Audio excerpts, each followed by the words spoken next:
காவிரி பிரச்சனையில உன் கருத்து என்ன, முல்லை பெரியார் பிரச்சனையில உன் கருத்து என்ன, இப்படி இல்ல அதெல்லாம் பத்தி உனக்கு என்ன தெரியுமா அப்படின்னு கேட்க ஆரம்பிச்சிருவாங்க. ஐயா, உலக மகா மேதைகளே, ROV, ரிமோட்லி ஆபரேட்டட் வெஹிக்கிள், அதை வச்சு தண்ணிக்குள்ளேயே போய்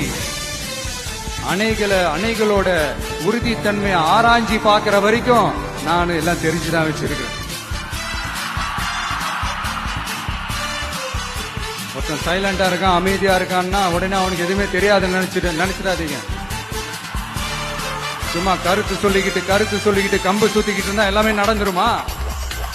நசன் பேசி அதை கேட்டு மக்கள் வெறுத்து போயிட்டாங்க.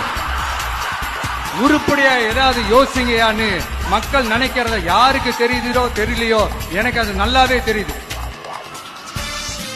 உரிய இடத்துக்கு போய் சம்பந்தப்பட்டவங்களோட பேசி அதுக்கான சொல்யூஷன் என்னன்னு தெரிஞ்சுக்கிட்டு அதை ப்ராப்பரா எக்ஸிக்யூட் பண்ணணும்.